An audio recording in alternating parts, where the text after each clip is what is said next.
से बहुत बढ़ता है, बहुत ज्यादा चला जाता है। और उसके नेक्स्ट जो आखिरी जो लेयर है उसको कहते हैं एक्सोस्फीयर, यानी 800 किलोमीटर से लेकर 3000 किलोमीटर। दोस्तों ये पूरा जो स्ट्रक्चर कुदरत ने बनाया है, धरती माँ ने बनाया है, ये सिर्फ हमारे इधर है। अब मनुष्य ने चांद पे हम लोग कई बार गए, मंगल पे जाके आए, इतनी टेक्नोलॉजी हमने डेवलप की है, इतना रिसर्च हमने किया है, हम खुद को बहुत आगे का ये समझते, लेकिन आज भी कहीं भी इसकी पुष्टि नहीं हुई कि पूरी ब्रह्मांड में कोई भी ऐसा ग्रह है जहां पानी भी है, पानी की भी पुष्टि नहीं हुई, या सिंगल कोई जीव है इसकी भी पुष्टि नहीं हुई है। और देखिए ना, इस प्रकृति ने इस तरह की ये रचना की है कि आज जो मोबाइल के ऊपर हम लोग बात करते हैं, मोबाइल के ऊपर थोड़ी कुछ वायर वगैरह नहीं होता है, और 1 सेकंड में, यानी आप यहाँ मोबाइल घुमाते हैं और वह 1000 किलोमीटर दूर बैठा कोई आदमी इमीडिएटली आपसे बात करता है। वो भी मुमकिन होता है इस वातावरण की वजह से। यह एक स्पेशल लेयर, सेपरेट लेयर होती है जो इस ध्वनि लहर को इतने फास्ट कंडक्ट करती है, और उसका नाम है आइनोस्फीयर। 70 किलोमीटर से लेकर 300 किलोमीटर तक उसके अलग अलग 5 प्रकार हैं। इसीलिए तो कहीं तो लाइव कुछ तो चीज होती है किसी दूसरे देश में, और यहाँ हम लाइव अपने टीवी पे देख सकते हैं, रेडियो हम लोग देख सकते हैं। और दोस्तों इस माँ ने इस धरती के ऊपर इस तरह की परिस्थिति तैयार करके रखी है, इस तरह का इकोसिस्टम तैयार करके रखा है कि चींटी से लेके हाथी तक, और उतना ही नहीं, समुद्र में अगर कोई एक पेशीवी सूक्ष्म जीव है या बहुत ही कॉम्प्लेक्स कोई ऐसा जीव है, हर जीव के लिए उनको क्या जरूरत है ना, वो माँ ने अपने हाथ से किया। और हमारी कुछ औकात ही नहीं है मनुष्य की, बिल्कुल हम कुछ भी नहीं कर सकते। जितना इस प्रकृति ने, जितना इस नेचर ने हमारे लिए किया है, जो किया है, हम कुछ नहीं कर सकते। क्या किया हमने टेक्नोलॉजी के बारे में? इनफैक्ट हम तो इस ग्रह को इस तरह से इसका इस्तेमाल कर रहे हैं, इस तरह से हम अपने एक ही ग्रह को इस तरह से उसको बर्बाद कर रहे हैं कि मानो बाजू में हमारे यहाँ 1000 पृथ्वी है, और ये छोड़ने के बाद हम ये पृथ्वी छोड़ेंगे और वहां जाके बसे। ऐसा कुछ भी नहीं है, बल्कि एक भी ऐसा कोई ग्रह पे दिखा भी नहीं है कि वहां कुछ तो जीव सृष्टि है।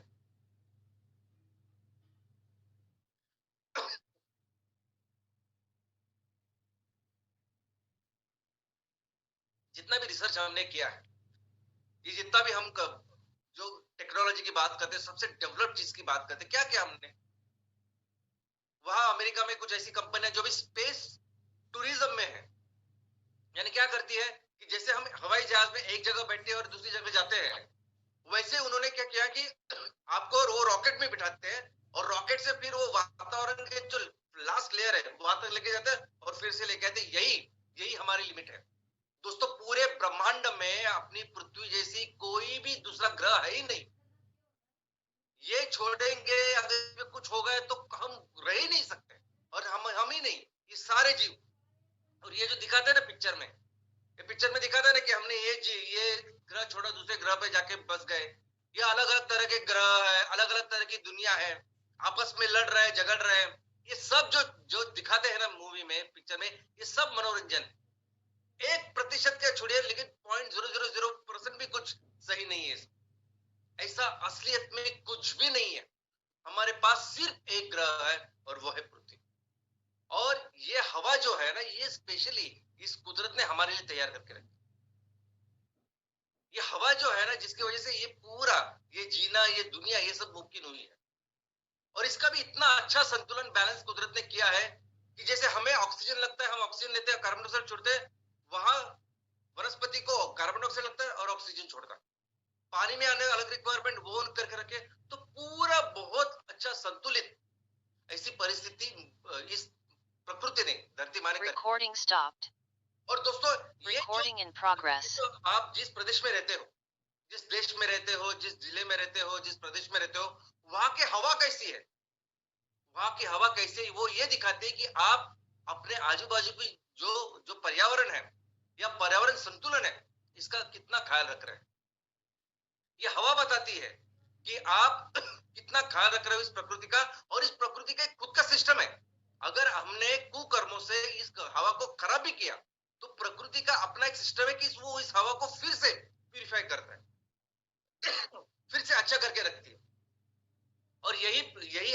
करने के लिए, इस हवा को फिर से शुद्ध करने के लिए तो उसने इस पृथ्वी के ऊपर 71% पानी बनाया।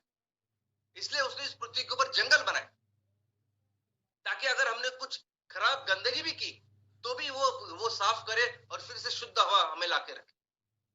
लेकिन हम, अगर हमारे यहाँ हवा स्वच्छ नहीं है तो इसका मतलब हमने इस प्रकृति की व्यवस्था के साथ भी खिलवाड़ किया है, उसको भी डैमेज करके रखा है।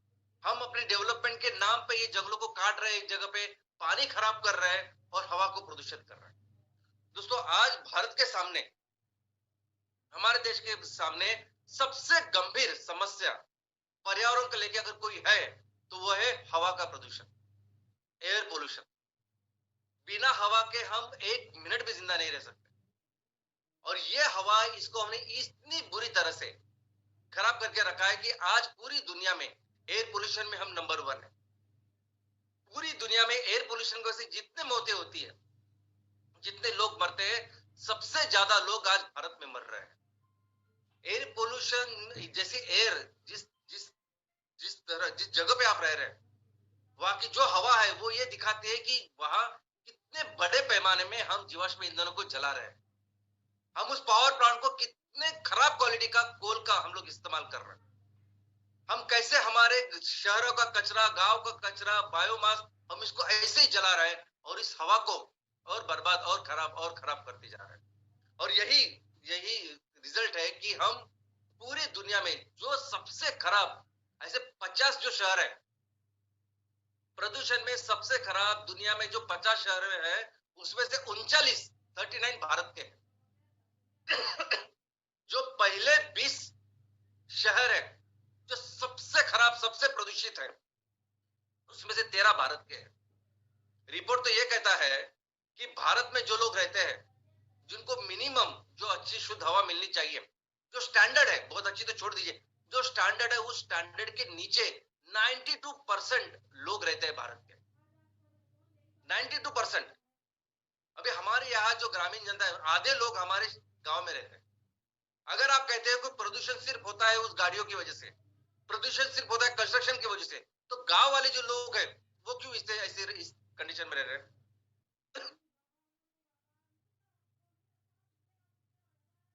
उसका कारण यह है कि जो भी पावर प्लांट है, जो भी इंडस्ट्रियल यूनिट्स है, जो फैक्ट्रीज है, एक तो पावर प्लांट में बहुत लो लेवल का कोयला इस्तेमाल होता है। इंडस्ट्री वालों का काम होता है कि पैसे बचाना और प्रॉफिट ज्यादा करना, इसलिए वो बहुत ही लो क्वालिटी का ईंधन का इस्तेमाल करते हैं। और यही कारण है कि बहुत ज्यादा धुआं, बहुत ज्यादा प्रदूषण वो निर्माण करते हैं। और दोस्तों, इसीलिए ये इतनी ज्यादा जो मौतें हमें दिखाई देती। लेकिन ये सिर्फ मौत या डेथ वो लास्ट चीज है। एक जब डेथ होती है तो ऐसा समझिए कि उसके पीछे 50 से 100 लोग ऐसे होते हैं कि उनको अलग अलग बीमारियां होती है। आज अगर 10 बच्चे आप लेंगे तो उसमें से एक बच्चा, उसको बचपन से अस्थमा होता है। हमारे देश में सीओपीडी यानी क्रोनिक ऑब्स्ट्रक्टिव पल्मोनरी डिसीज होता है, वो टीबी, ऐसी जो अस्थमा, ये जो बीमारी है दुनिया में नंबर 1 है। हम लोग इस तरह के हैं। देखो, जब नई पीढ़ी, जनरेशन तैयार होती है, नई पीढ़ी कैसी होनी चाहिए? पिछली पीढ़ी से और बेहतर होती है। ये नेचर का नियम है।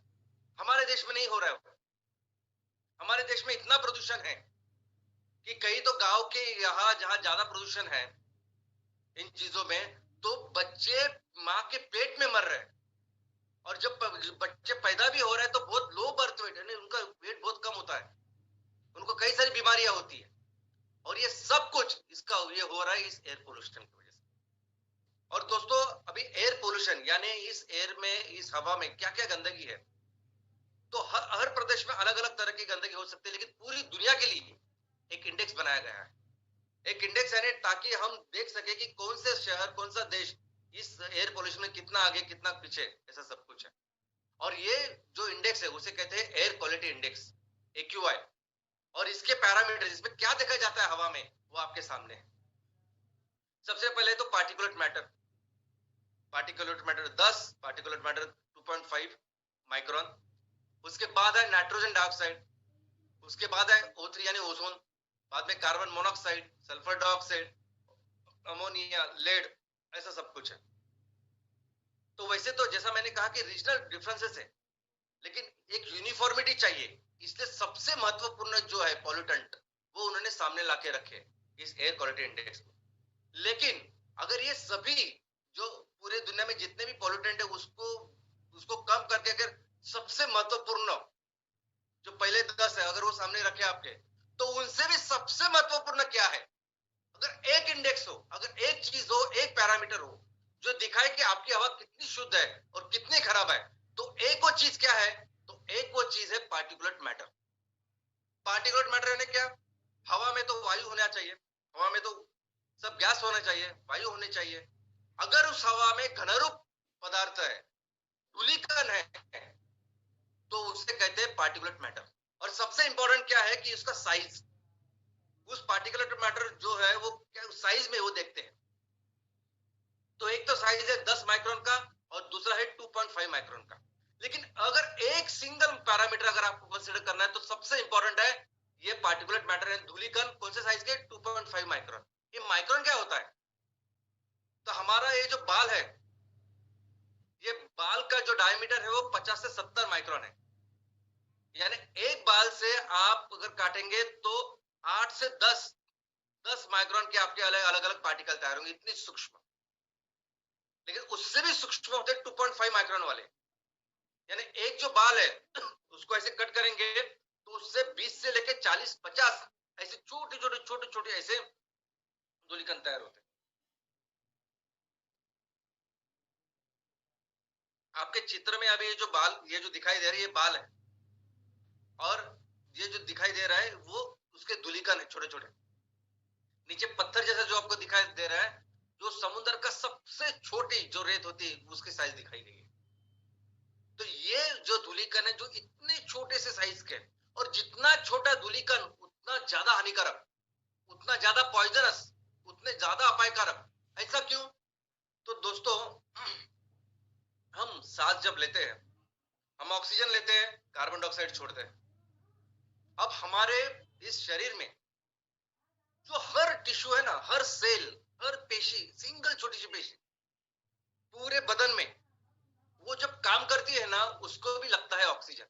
वो कोई भी पेशी, यानी वो लिवर की हो, स्प्लीन की हो, किडनी की हो, कोई भी हो, वो क्या करती है पेशी? लेती है ऑक्सीजन, छोड़ती है कार्बन डाइऑक्साइड। तो ये पूरे बदन को ये ऑक्सीजन सप्लाई करने के लिए कुदरत ने, आई मीन वही जो रचना की गई है, वो ये रचना की है इस रक्त वाहिनियों की। ये जो कहीं भी काटेंगे तो खून निकलता है ना, ये खून जो है जो पूरे बदन को, हर पेशी को ऑक्सीजन देने का काम करता है। और यही वो खून है जो आपके हर पेशी से जो कार्बन डाइऑक्साइड बनता है उसको लेके आने का भी काम करता है। और हमारे बदन में जो पंप है, जो पूरा ऑक्सीजन से भरा हुआ जो खून है, वो सब हर पेशी को देता है। और कार्बन डाइऑक्साइड से बना हुआ जो खून है उसको सोखता भी है, उसको पंप करता है। उस पंप का नाम है हृदय। हम जैसे जन्म लेते हैं, जन्म से पहले भी माँ के कोख पे भी जब हम शुरुआत होती है, तभी हृदय का काम जो चालू होता है तब अंत तक चालू रहता है। तो ये जो पूरी सिस्टम है, ये कार्डियोवास्कुलर सिस्टम इसे कहते हैं। और ये जो हमारे फेफड़े हैं, ये लंग्स है, ये काम करते हैं ऑक्सीजन लेने का और कार्बन डाइऑक्साइड छोड़ने का। तो हमारे फेफड़ों की रचना भी कैसी है? तो इसमें बहुत छोटे ऐसे स्पेसेस है हवा के लिए, जो आती है ना हवा अंदर, और हम कहते हैं बहुत लंबी सांस लीजिए। तो ये जो हवा आती है ये बहुत हर वो सूक्ष्म जगह पे जाके पहुंचती है। और ये जो छोटे छोटे स्पेसेस बनाए गए हैं, वहां बहुत बड़ा जाल है छोटे छोटे रक्त वाहिनियों का। तो ये सभी खून जो आता है वो खून आता है, और वहां उस फेफड़ों की यहाँ फिर वो एक्सचेंज होता है। वो कार्बन डाइऑक्साइड छोड़ देते हैं और ऑक्सीजन लेते हैं। कौन लेते हैं? तो रेड ब्लड सेल्स, लाल रक्त पेशी, वो एक काम करती है। और ये बहुत ही, जैसा आप देख सकते हैं, बहुत ही सूक्ष्म लेवल पे होता है। लेकिन जब ये धूलिकण 2.5 माइक्रोन साइज के कम होते हैं, और ऐसे तो भी धूलिकण जो 1 माइक्रोन साइज के हैं, वो आराम से इस खून में चले जाते हैं। अगर ये धूलिकण बहुत ही छोटे हुए तो आराम से इस सभी चीजों को, बैरियर को पार करके वो निकल जाता है। बड़ा सा कोई पार्टिकल है जो हम लोग सांस लेंगे और उसको निकाल भी देंगे, लेकिन एकदम छोटे से उसको नहीं। और ये धूलिकण सिर्फ अपने प्रेजेंस की वजह से जहां भी जाएंगे वहां उस पेशी का काम खराब कर देते हैं। हमारा ब्रेन तो ऐसा है ना, कुदरत ने ऐसे उसको बनाया ब्रेन कि उसको बहुत सारे लेयर्स है, उसको बहुत प्रोटेक्ट करके रखा है, लेकिन ये धूलिकण ब्रेन में भी जाके बैठते हैं, हर हर अवयव को वो खराब करके रखते हैं। आज आप देखोगे ना, बच्चों का जो है, बच्चों की मेमोरी भी बहुत कम हो गई है हमारे देश में। बच्चों की क्या, बड़ों की भी मेमोरी। तो ऐसा नहीं कि हम लोग सिर्फ देखते हैं कि मरने के इतने आंकड़े, प्रोडक्टिविटी, कई सारी चीजें अफेक्ट होती है। और सोचिए कि ये सिर्फ धूलिकण नहीं है, इसमें अगर आर्सेनिक है, इसमें अगर सल्फर है, इसमें अगर कोई मेटल है, ये नॉन पॉइजन है, पॉइजन। प्लास्टिक के भी टुकड़े, छोटे छोटे टुकड़े खून में जाके बसे अभी। और ये पॉइजन जब किसी पेशेंट में जाता है तो बहुत जल्दी आप बीमार हो सकते हैं और ज्यादा कुछ हो सकता है। और इसीलिए जरूरी है 2.5 माइक्रोन। और दुख की बात यह है कि पूरी दुनिया में जो इसकी लिमिट है कि आपके हवा में इतने ही पार्टिकल होने चाहिए, उस लिमिट से 10 गुना, 15 गुना, 20 गुना, 25 गुना इतना ज्यादा लेवल पे भारत में ये छोटे छोटे पार्टिकल है। जो सोचे फिर हम लोग जब जाएंगे, जब इधर भी जाते होंगे, अभी मेरे कितने दिन की खांसी नहीं अच्छी हो रही, तो क्या कारण है उसका? इतना प्रदूषण आज के तारीख में सभी हवा में है कि इसको कुछ भी नहीं कर सकते, और हर जगह जाके ये फैल रहा है। आपका ब्रेन से लेके आपकी हर चीज वो खराब कर दे रहा है। और दोस्तों, यही कारण है कि 2.5 माइक्रोन सबसे इंपॉर्टेंट है, लेकिन उससे भी ज्यादा 1 माइक्रोन, 0.5 माइक्रोन, इस तरह के भी कई सारे छोटे छोटे तंतु हमारे हवा में। दूसरा है नाइट्रोजन डाइऑक्साइड, जो इंडिकेटर है। अभी जहां जहां आप जीवाश्म ईंधन बर्न करोगे, इसका इस्तेमाल करोगे, तो ये नाइट्रोजन डाइऑक्साइड तैयार होता है। तो ये दूसरा इंपॉर्टेंट इंडिकेटर जो दिखाता है कि आपका पोल्यूशन लेवल क्या है। तीसरा वो है ओजोन। अभी ओजोन तो ऐसी चीज है जैसे वो तो हमारे जमीन के ऊपर, जहां हम लोग रहते तो वहां होना ही नहीं चाहिए। वो हमारे वातावरण के बाहर ही होता है ओजोन, जो सूरज की रोशनी आती है उसको फिल्टर करने का काम करता है। लेकिन अगर वो दिखा कि आप जा रहे थे वहां ओजोन है, तो वो दर्शाता है कि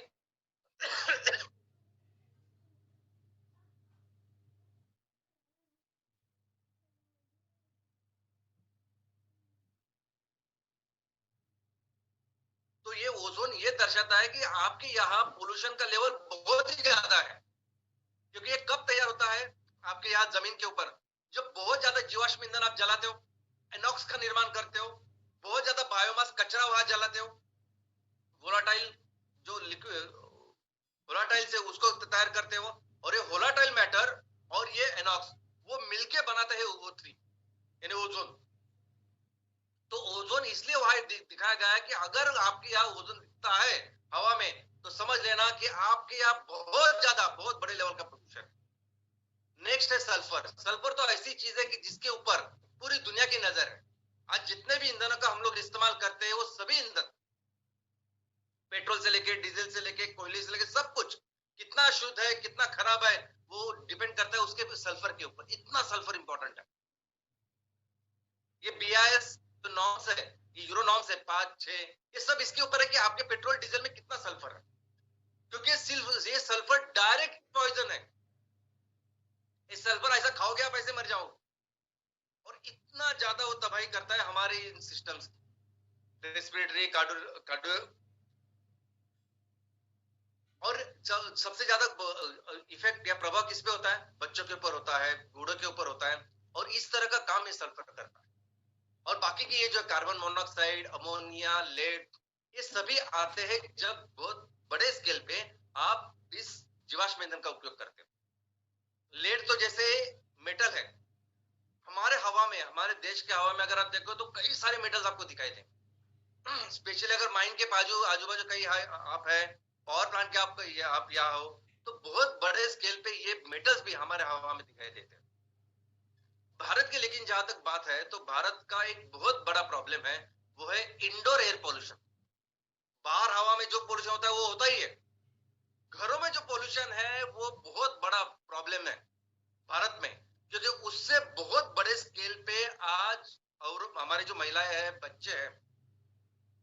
बीमारियों से जूझ रहे हैं, बहुत बड़े स्केल पे डेथ्स हो रही है इंडोर एयर पोल्यूशन की वजह से।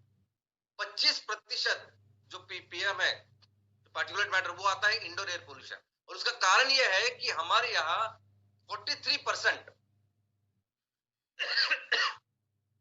जो फैमिलीज है वो उनके पास ना एलपीजी है ना नेचुरल गैस है। वो 43% आज भी चूल्हा जलाने के लिए ये बायोमास का इस्तेमाल करते हैं, लकड़ी का इस्तेमाल करते हैं, सूखी लकड़ी, गीली लकड़ी, गोबर उसका इस्तेमाल करते हैं। और ये बहुत बड़ा प्रॉब्लम है। जहां फोसिल फ्यूल तो है ही, जहां आपने फोसिल फ्यूल के लिए आपने खुदा, वो कोयले के लिए खुदा या आपने क्रूड ऑयल के लिए, वही से जो पोल्यूशन चालू हो जाता है वो तो है। लेकिन इंडस्ट्रियल पोल्यूशन भी बहुत बहुत इंपॉर्टेंट चीज है अपने देश में। आप समझिए इस बात को, आप समझिए इस बात को कि इंडस्ट्री वाले, जो फैक्ट्री होती है, इंडस्ट्री होती है, वहां लोग पैसा बचाने के लिए, देखो हम सब मानते हैं कि इंडस्ट्री यानी बिजनेस जब करते हैं तो उसका एक ही फोकस होता है कि बाबा ज्यादा से ज्यादा पैसा कमाना सबके लिए, अच्छी बात है। लेकिन वो जब उसका मतलब ये भी है कि उनका खर्चा जितना कम हो सके वो करने की कोशिश करते हैं। और उसी कोशिश में वो क्या करते हैं कि इस फैक्ट्री में जो ईंधन लगता है, वो ईंधन सबसे सस्ता कौन सा है? तो आज की तारीख में सबसे सस्ता है वो फर्नेस ऑयल। उसको लेते हैं, उसको जलाते हैं। आपने कभी देखा फर्नेस ऑयल को जलते हुए? आपने कभी देखा टार रोड या जो डांबर के रोड होते हैं उसमें डांबर जो हम लोग डालते हैं, वो डांबर पहले जलाते हैं, उसको लिक्विफाई करते हैं और बाद में डालते हैं। और जब वो जलाते हैं तो आपने देखा किस तरह का काला धुआं निकलता है? क्यों निकलता है काला? क्यों उसका रंग है काला? इतने बड़े स्केल पे इन फैक्ट्रियों का प्रदूषण होता है। और दोस्तों ये कभी भी दिन में अपने फैक्ट्री में इस ईंधन को नहीं जलाते, वो ज्यादा नहीं, आपको दिन में नहीं दिखेगा कुछ। जैसे ही शाम होती है, जैसे ही रात होती है, रात भर ये चलाते हैं।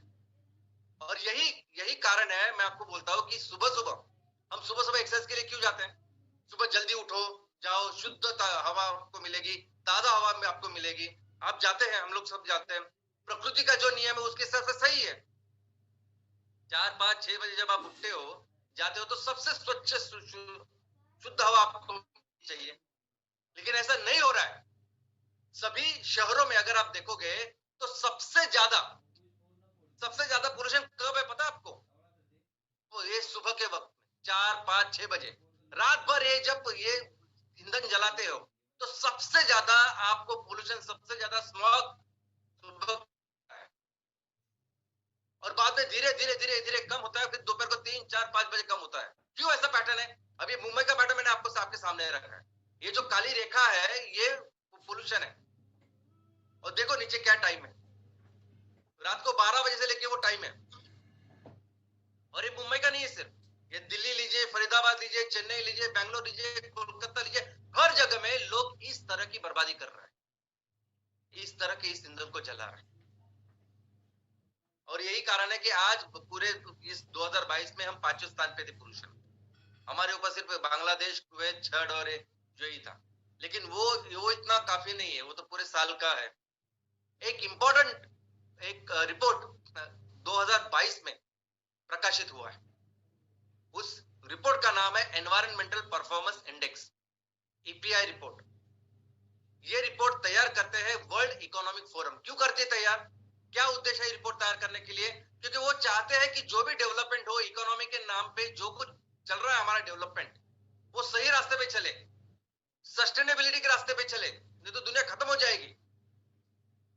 तो एक तरफ जब डेवलपमेंट करनी है तो उसको सस्टेनेबिलिटी, शाश्वत जो है वो भी देखना पड़ेगा ना। इसके लिए वर्ल्ड इकोनॉमिक फोरम, बस इसी के लिए इस इंडेक्स का निर्माण किया है उन्होंने। ये ग्लोबल रेटिंग इंडेक्स है। और ये दिखाते हैं कि आप अपने देश में जब काम कर रहे हो, कोई डेवलपमेंट कर रहे हो, बिजनेसेस कर रहे हो, इकोनॉमी को चला रहे हो, तो वो करते समय आप पर्यावरण का कितना ख्याल रख रहे हो, इसके लिए ये इंडेक्स है। और लगभग 40 अलग अलग परफॉर्मेंस इंडिकेटर्स में वो कंसिडर करते हैं। सबसे अच्छी बात यह है ना कि वो इसके ऊपर नहीं ये इंडेक्स बनाते कि आपने पॉलिसीज क्या की, आपने 10,000 करोड़ इसके लिए डाले, 5,000 करोड़ इसके लिए डाले, उसको नहीं देखती हूँ। वो देखते कि उसका परिणाम क्या है। जो भी कुछ आप कर रहे हैं हमको उससे नहीं, क्या परिणाम है, आपकी हवा की क्या गुणवत्ता है, ऐसे अलग अलग 40 चीजें हैं।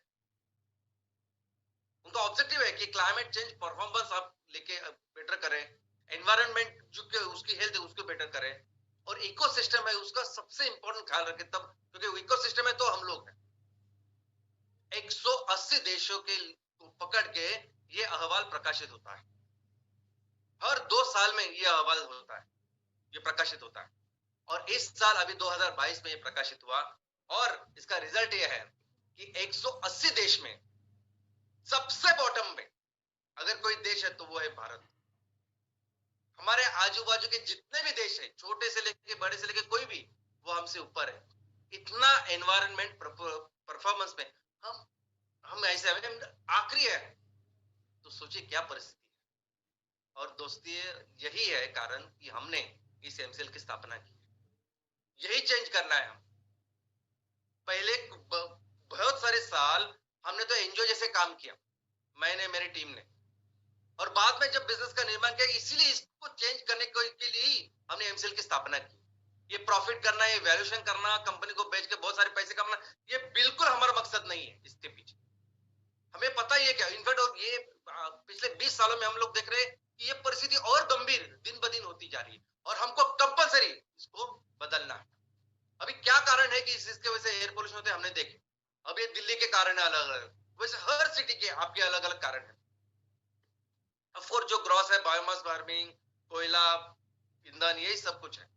लेकिन जो 2.5 माइक्रोन वाला चीज है कि जिसको से हम लोग डायरेक्टली, और हम भी और बाकी के पशु भी, तो उसमें से अगर आप देख सकते हैं तो 25% कारण क्या है, घरेलू कारण है। 19% कारण क्या है जिसकी वजह से इतनी बीमारियां हो रही है, तो वो है बायोमास बर्निंग, वो कचरा जो हम लोग जलाते हैं वो। 24% है जो पावर प्लांट और इंडस्ट्रियल सब कुछ, और 13% ट्रांसपोर्ट और बाकी के काम। तो सबसे पहले अगर हमको इस पे ऊपर काम करना है तो हमें क्या करना पड़ेगा, तो हमें हमारे देश में जितने भी ऐसे घर है जो आज सिर्फ इस लकड़ी का सहारा लेते हैं, बायोमास कुछ पत्ते वगैरह लेके आते हैं और उसको जलाते हैं, गोबर को जलाते हैं, उसको पहले रोकना पड़ेगा, बंद करना पड़ेगा। इनके खुद के कारण है जो जिसकी वजह से करते हैं, लेकिन इनकी जिम्मेदारी लेनी पड़ेगी और इसको कंप्लीटली रिप्लेस करना पड़ेगा स्वच्छ ईंधन के साथ। दूसरा ये जो पावर सेक्टर के जिसमें कोयला जो, और ये कोयला, ये पीट लिग्नाइट जैसे कोयला जो इतना सल्फर बाहर फेंक रहा है, पूरी ग्रीन पीस कहते हैं कि पूरी दुनिया के लिए भारत 15 से 20% सल्फर तैयार करता और फेंकता है, उसको रोकना पड़ेगा। हर जगह जहां जहां हमारे इस कोयले का उपयोग होता है उसको रिप्लेस करना पड़ेगा हमारे कोयले के साथ। इंडस्ट्रियल सेक्टर, अगर आपको पैसे की जरूरत है या पैसे बचाने के लिए अगर आप ये काम कर रहे हो, फर्नेस ऑयल का इस्तेमाल कर रहे हैं, तो इससे सस्ता हम लोग ईंधन आपको दे सकते हैं, तो हमको उसको रिप्लेस करना पड़ेगा। और सबसे इंपॉर्टेंट है कचरा। दोस्तों ये बायोमास बर्निंग बोलते हैं, लेकिन उसमें सबसे प्रमुख आज जो है हमारा एग्रीकल्चर वेस्ट तो है, लेकिन कचरा एक बहुत इंपॉर्टेंट चीज है जिसकी वजह से प्रदूषण हो रहा है। और एक कचरा हर जगह तैयार होता है, एवरी डे तैयार होता है। बहुत बड़ा शहर तो बहुत बड़ा कचरे का पहाड़, छोटा शहर तो छोटा कचरे का पहाड़, यहां तक कि हमारे गांव में अभी कचरे के पहाड़ बन चुके हैं। और जब ये कचरे के पहाड़ बनते हैं, ज्यादा बनते हैं, तो एक ही तरीका होता है उसको कम करने का, जो लोग करते हैं, जलाते हैं उसको। और आपने कभी देखा है कि प्लास्टिक को जलते हुए, रबर को जलते हुए, ये जो गैसेस जो तैयार होती है ना, पैदा होती है इस कचरे को जलाने के बाद, ये डायरेक्ट कार्सिनोजेंस है, यानी इनके संपर्क में अगर आप आओगे तो आपको डायरेक्ट कैंसर होगा।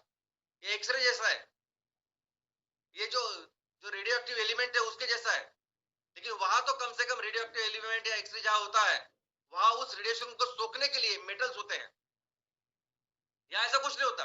हाँ, जहां जहां कचरे को जलाया जाता है, जहां जहां कचरे के ये बड़े बड़े पहाड़ है, उसके आजू बाजू जितने भी लोग रहते हैं 5 किलोमीटर रेडियस में, आप देखिए कितने सारे लोगों को कैंसर है उधर, क्योंकि वहां डाइऑक्सिन, फ्यूरन जैसे गैसेस इस कचरे की वजह से तैयार हो रहे हैं।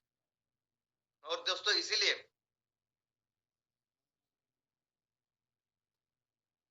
पहला सोल्यूशन हम लोग लेके आ रहे हैं दुनिया के लिए, और वो है एमकोर।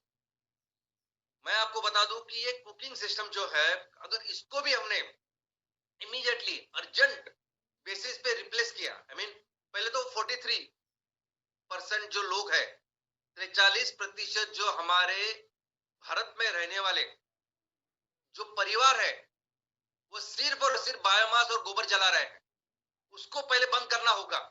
और हम लोग उसको बंद कर सकते हैं इस हमारे एमकोल के साथ। हर साल 3 से 4 लाख लोग मरते हैं, और लोग मतलब 95% उसमें महिलाएं हैं। हमारी माँ बहन उसमें अभी अपना अपनी जिंदगी खो रही है। ऐसी भयानक परिस्थिति है। और ये जो लोग हैं वो कहाँ रहते हैं? तो जंगल में रहते होंगे, पहाड़ों पे रहते होंगे, ग्रामीण जगह पे। और ये ऐसी जगह पे रहते होंगे शायद जहाँ एलपीजी का नेटवर्क वगैरह वो सब जो है, जो सर्विस मिलनी चाहिए वो नहीं मिलती होगी। लेकिन उससे भी इंपॉर्टेंट रीजन क्या है कि आज एलपीजी का जो सिलेंडर वो अगर 1100 रुपए है, तो ये गरीब कहाँ से करेंगे? और इसलिए फिर यहाँ से वहां से पत्ते, यहाँ से वहां से लकड़े लेके आते हैं और उसको जलाते हैं और पेट अपना पालते हैं। हमको इन सभी परिवारों को, हमें एमसीएल का हमारा जो एमकोल बेस ये चूल्हा देना है। अगर किसी की परिस्थिति बहुत ही ज्यादा है, वो नहीं दे सकता पैसे, तो उसका तो वो नहीं चाहिए हमें पैसे, तो वो अपना कुछ काम करे, बायोमास हमको दे या कुछ नेपियर घास उगाए, जो कुछ काम करके वो हमें उसको पैसे देने की जरूरत नहीं। लेकिन ये हमारा कर्तव्य है, इसके लिए ही हमने इस पूरे संस्था का निर्माण किया है। दूसरा, जहां जहां फॉसिल कोल है ना, उसको कंप्लीटली रिप्लेस करना है हमें हमारी सेमकोल के साथ।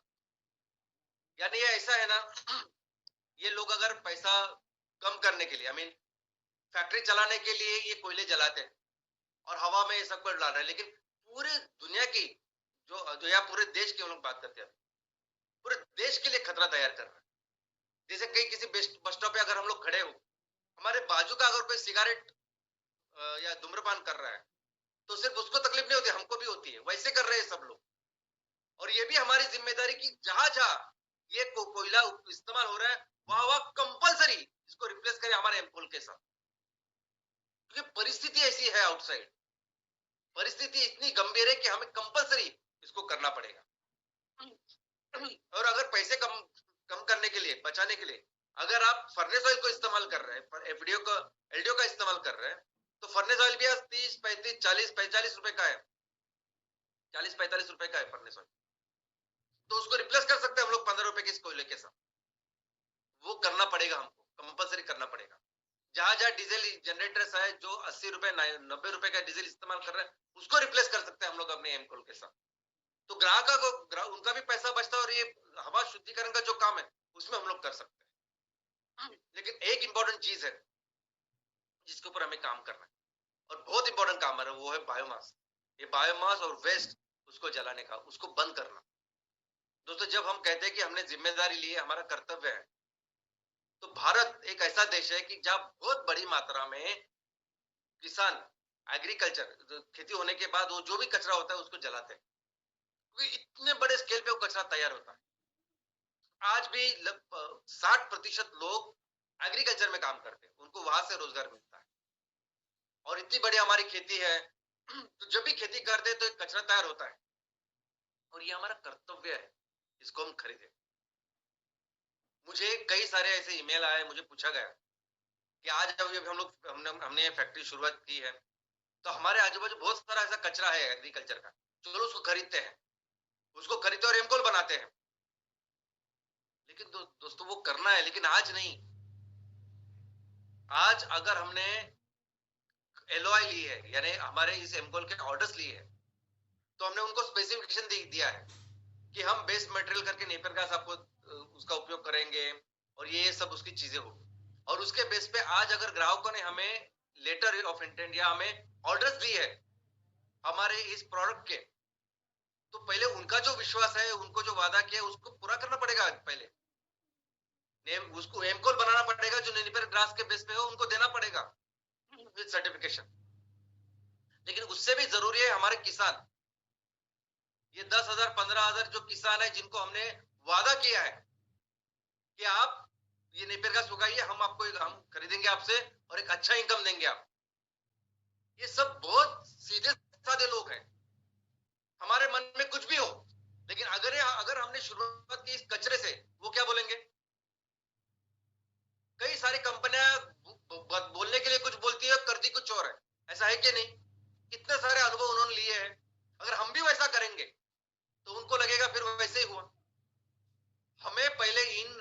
दिया हुआ जो वचन है, जो विश्वास है, उसको पहले स्ट्रांग करना पड़ेगा, उसको फेथ में कन्वर्ट करना पड़ेगा। और फिर 6 महीने के बाद, 9 महीने के बाद तो हमारी जिम्मेदारी है कि हमारे गांव में 1 किलो का भी कचरा हो कोई जलाने की जरूरत नहीं, हम खरीदेंगे उसको और एम्पल तैयार करेंगे। और नेपियर घास ऐसा है कि नेपियर घास में तो सबसे ज्यादा मॉइस्चर होता है। बाकी पूरी दुनिया जो काम करती है, बायोमास ब्रिकेट बनाती है, वो ड्राई बायोमास पे करती है। वेट बायोमास पे कोई नहीं काम करता। वेट बायोमास तो ऐसे ही सड़ता है, जलाते हैं, जो कुछ करते हैं। सूखा अगर बायोमास है तो लोग खरीदते हैं, इसको नहीं, हम सभी खरीदेंगे। नेपियर घास में 80% मॉइस्चर होता है, उससे भी ज्यादा होता है, हम खरीदेंगे। उसके लिए ही हमने इस संस्था का निर्माण किया। हम ये काम करेंगे कि हमारे गांव में कोई भी 6-9 महीने के बाद कोई भी कुछ जलाएगा। और दूसरा, ये शहर गांव में अभी जो कचरा हो रहा है मानव निर्मित, ये जो हमारा म्युनिसिपल सॉलिड वेस्ट है, इसको जो जलाने का काम कर रहा है, उसको एक ही उसका सोल्यूशन है, रिसाइकलिंग। कचरे का हर पार्ट रिसाइकल होना चाहिए, यही प्रकृति का नियम है। प्रकृति हर चीज को रिसाइकल करके हमारे लिए लाके रखती है। आपको पानी चाहिए तो पानी का रिसाइकल करके देती है, हवा चाहिए तो हवा का रिसाइकल करके देती है। यहाँ तक कि अगर खाद में कोई भी छोटा न्यूट्रॉन भी हो, कैल्शियम हो, मैग्नीशियम हो, नाइट्रोजन हो, हर चीज को रिसाइकल करती है और बार बार हमें देती है कि लीजिए आपको जरूरत है इसकी। हमको भी वैसा करना पड़ेगा। हर जहां जहां ये कचरा तैयार होता है उसको कंपलसरी रिसाइकल करना पड़ेगा, हर चीज को रिसाइकल करना पड़ेगा। और जो आज की व्यवस्था है, आज शहरों में, गांव, ग्राम पंचायतों में अगर आप देखोगे तो हर जगह से कचरा हम लोग लेते हैं, कचरे का संकलन करते हैं और एक जगह लाके रखते हैं। इस कचरे को रिसाइकल के लिए करना पड़ेगा इसका वर्गीकरण। प्लास्टिक का रिसाइकल करना तो प्लास्टिक ही चाहिए, रबर का रिसाइकल करना तो रबर ही चाहिए, जूतों का तो सिर्फ जूते ही चाहिए। लेकिन ये सब कचरा जब इकट्ठा होता है तब वर्गीकरण नहीं कर सकते हम। एक ही तरीका है, इसका वर्गीकरण करना पड़ेगा जहां ये तैयार होता है, जहां ये कचरा पैदा होता है, घर में, होटल में, इंडस्ट्रीज में, जहां जहां ये कचरा तैयार होता है वहां इसका वर्गीकरण करना पड़ेगा। वही एकमेव तरीका है। और अगर आपको लगता है ऐसा नहीं हो सकता तो ऐसा हो सकता है, ये करते हैं हम। आपको इस कचरे में कभी न्यूज़पेपर, अखबार नहीं दिखाई देगा। ये अखबार को 2-2 महीने रखते हैं ना हम लोग घर पे। 2 महीने के बाद कितने पैसे मिलते हैं हमको? 100 रुपए शायद। 100 रुपए के लिए 2 महीने उसको संभाल के रखते हैं।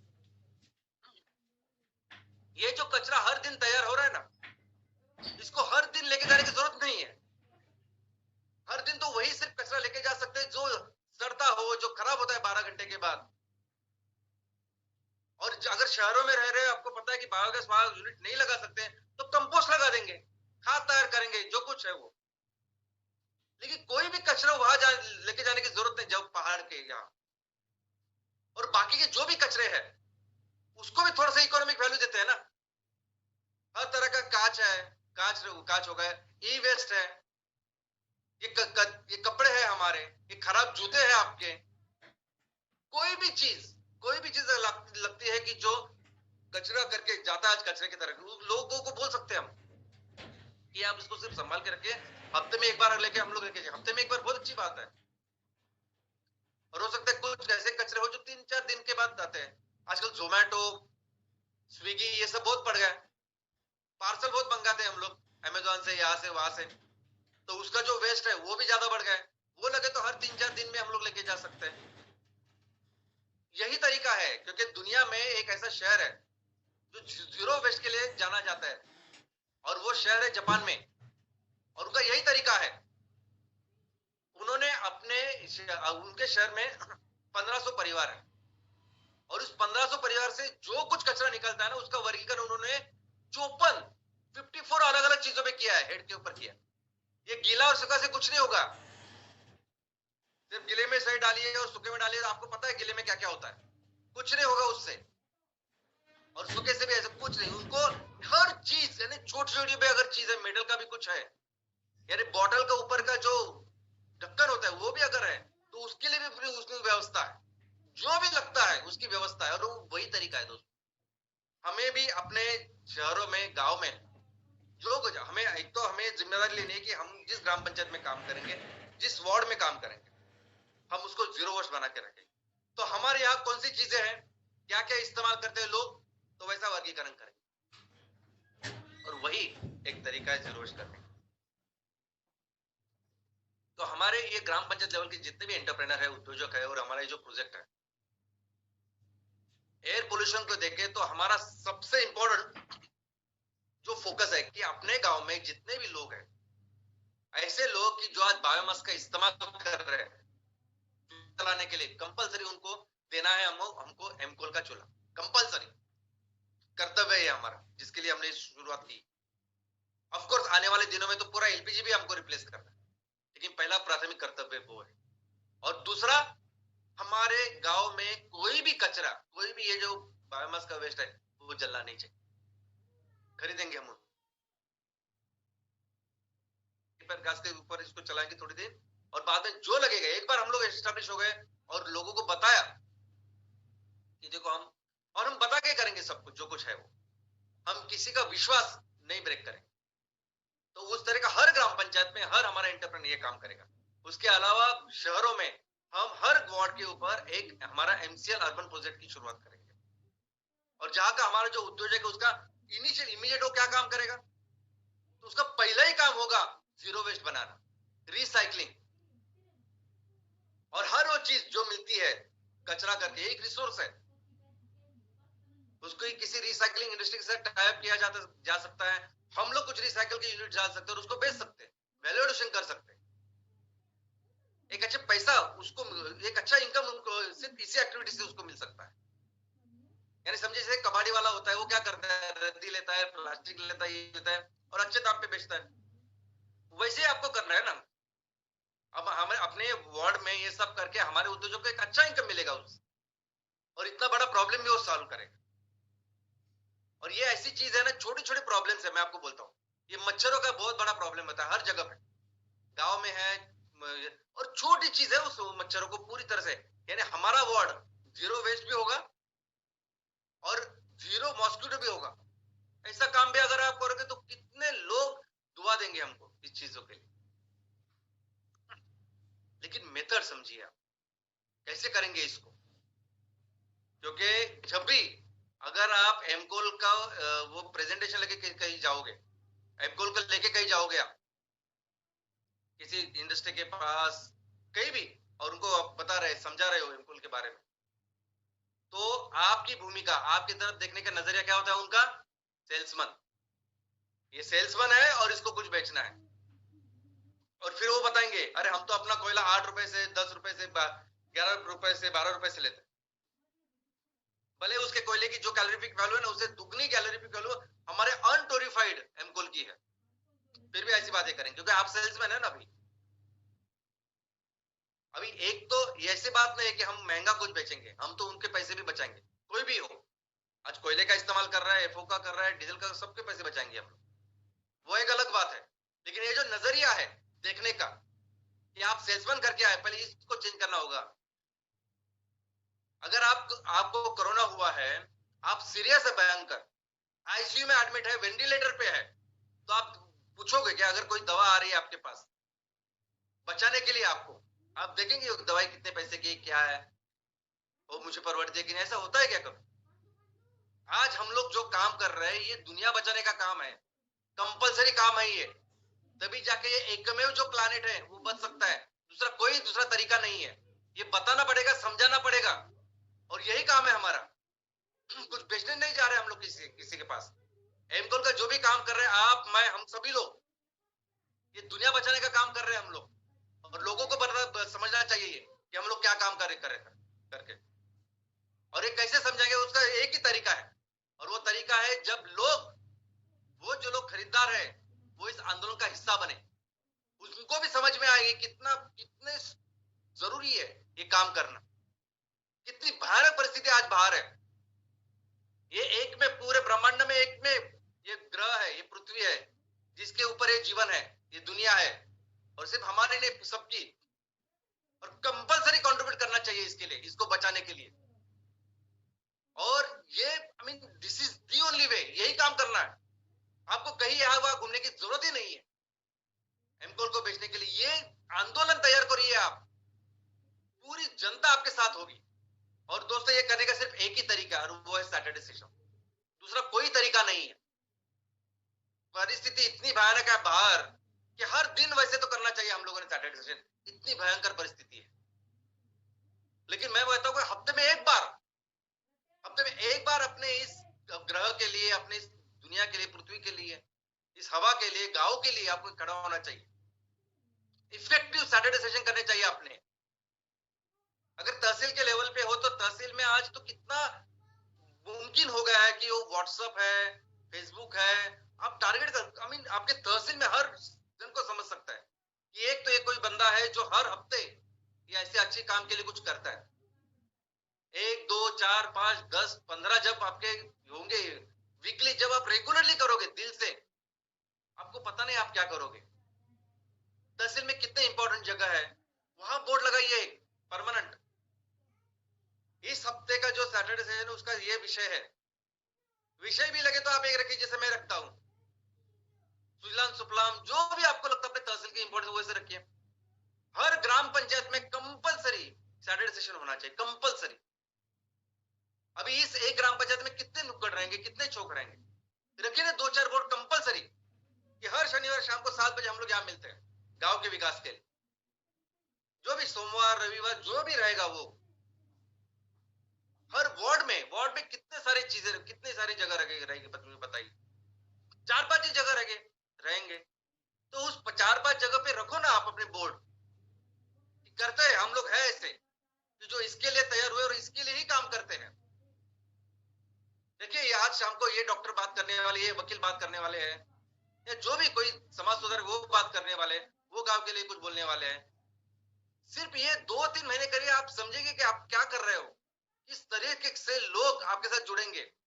लेकिन वो स्ट्रांगली करना पड़ेगा। देखो स्ट्रांगली यानी रिलीजियसली करना पड़ेगा,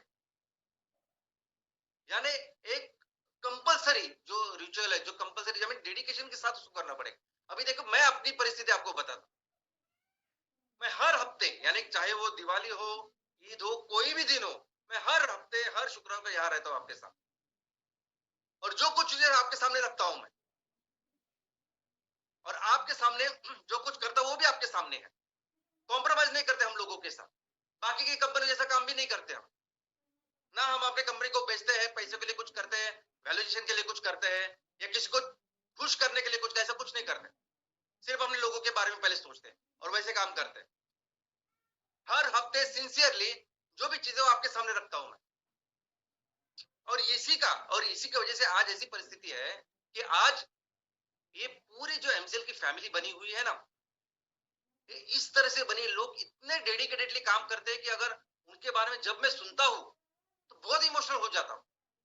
किसी भी ऑर्गेनाइजेशन में, किसी भी कंपनी में प्रॉफिट के लिए, पैसे के लिए कोई भी ऐसा काम नहीं करेगा, ऐसे लोग काम करते हैं। 26 जनवरी को कई जगह से मैंने देखा कि किस तरह से लोग, यानी ये पैसा बिजनेस है ही नहीं, ये सिर्फ काम कर रहे हैं उस मिशन के लिए, उस विजन के लिए।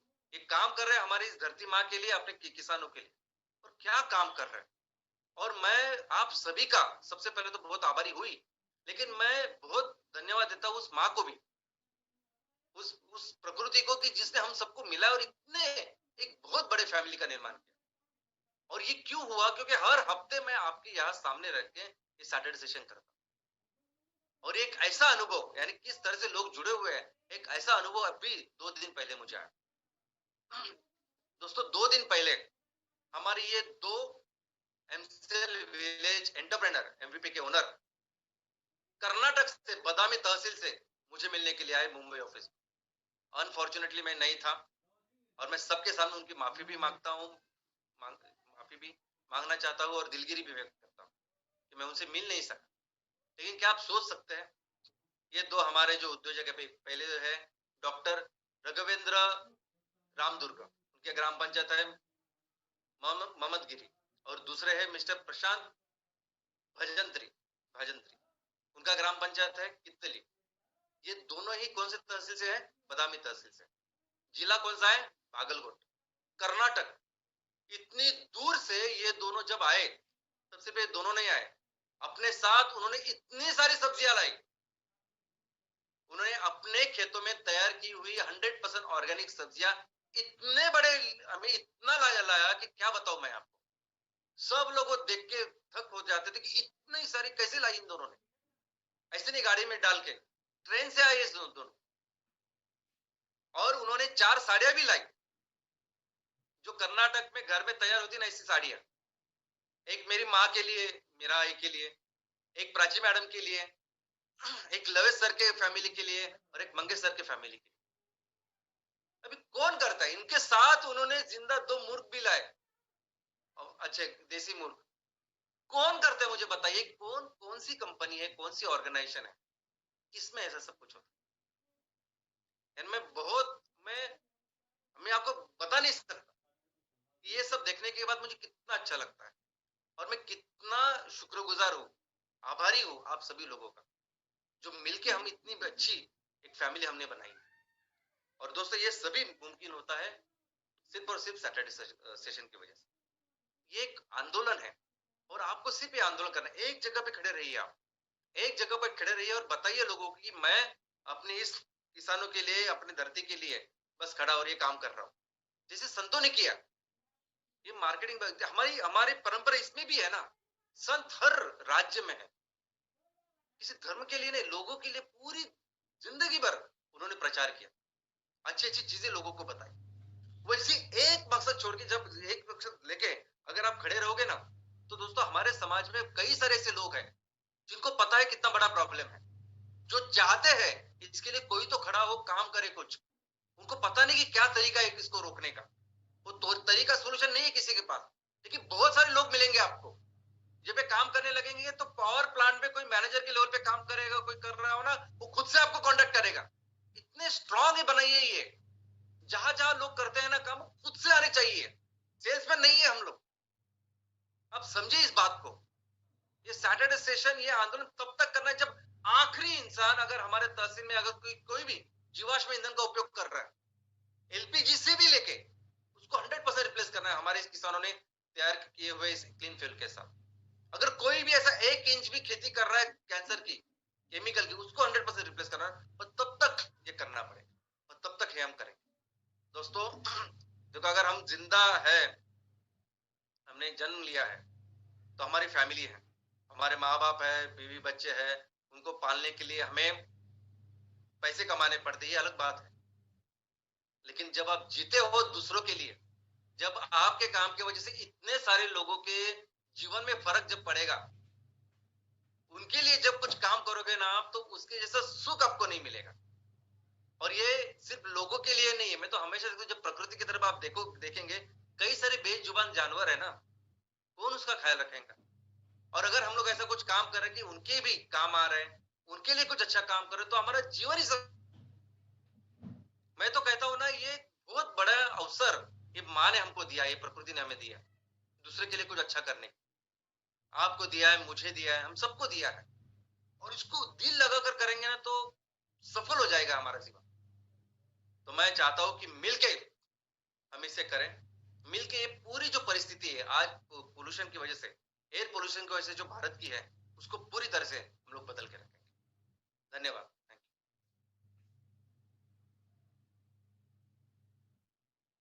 पोल्यूशन को खत्म करना ये तो हमारी जिम्मेदारी है, बट साथ में उसका एक परमानेंट लॉन्ग टर्म सॉल्यूशन जो भारतीय आर्थिक क्रांति में पूरी तरह से बदलाव लाएगा और पोल्यूशन में जो बदल हम करेंगे वो लॉन्ग टर्म सस्टेनेबल होगा। ये आज का लाउड एंड मैसेज क्लियर है। So good morning MC radio परिवार, और एक फ्राइडे वेबिनार श्याम सर का हमारी सोच पे, हमारे दिलो दिमाग पे एक जोरदार प्रहार। जी हाँ, श्याम सर आज अपने कितनी बारीकी से और एक बार समझाया कोयले का प्रदूषण, उसके बाद हमारा सॉल्यूशन, हमारा एमकोल, सैनिटाइजेशन, ये सारी यंत्रणा जो सबसे पहले हमारे दिल में, हमारे जहन में बहुत स्ट्रांगली पैदा होना जरूरी है और उस थॉट को हमें आगे प्रैक्टिकली बढ़ाना है। जैसे आपके सामने देख रहा है कि विवेकानंद जी कहा, alone who live holy fathers, and the rest are more dead than alive. ये थॉट ही हमें प्रेरित करने के लिए काफी है और ये प्रेरणा ही हमें आगे लेके जाएगी. So thank you very much, Shyam sir. Thank you very much, Prachi madam, and thank you everybody in the MCL who are taking this MCL movement on every day to different levels. So all the MBS, channel partners, MPOs, BDAs, senior BDAs, and entire MCL परिवार, thank you very much for being here with us one more time. और मैं दोहराना चाहूंगा और एक बार अपने दिलो दिमाग पे छाप लीजिए कि आपको, हम सबको इस देश की मिट्टी का वास्ता है और एमसीएल ही सुखराम भारत का रास्ता है. जय हिंद, जय MCL. Thank you very much doctor लवेश sir. And दोस्तों, मैं फिर एक बार आप लोगों को याद दिलाना चाहता हूं कि इस चैट बॉक्स में दी गई लिंक के ऊपर जाकर आपको आपका फीडबैक हमारे साथ शेयर करना है, भूलिएगा नहीं. एंड शुक्रिया अदा करना चाहूंगा प्राची मैडम का, जिन्होंने आज इस साल जो हम मिलेट ईयर सेलिब्रेट कर रहे हैं उसके बारे में बताया. और मेरे पास शब्द नहीं है एक्चुअली शुक्रिया अदा करने के लिए डॉक्टर श्याम सर का, बिकॉज जिस प्रकार से उन्होंने आज का ये सेशन हमारे सामने रखा है, हमें इस बात के लिए हमें मजबूर किया है कि हमें हमारी पर्यावरण का, हमारी धरती माँ का, इस ग्रह की हमें जिम्मेदारी लेनी है. और ये जिम्मेदारी हम बड़ी आसानी से ले सकते हैं, बस हमें पहला कदम उठाना होगा. जी हाँ दोस्तों, आप सभी के उस विश्वास के साथ हम आगे बढ़ेंगे और इस ग्रह को, हमारी धरती माँ को बचाएंगे. तो इसीलिए शुक्रिया, thank you very much Shyam sir. And शुक्रिया मैं अदा करना चाहूंगा हमारे सारे प्राइम पीडीए, हमारे एमवीपी, हमारे सारे एमपीओ, एमबीएस, चैनल पार्टनर और हमारे सभी स्टेक होल्डर्स, हमारे परिवार के सभी हिस्सेदार. तो दोस्तों, आप सभी का दिल से शुक्रिया. और फिर एक बार मैं आप सब लोगों को याद दिलाना चाहता हूं कि दोस्तों, आप अपना और अपने पूरे परिवार की सेहत का ख्याल रखिए और इसी प्रकार से हमारे साथ बने रहिए, क्योंकि अब इस आंदोलन की शुरुआत हो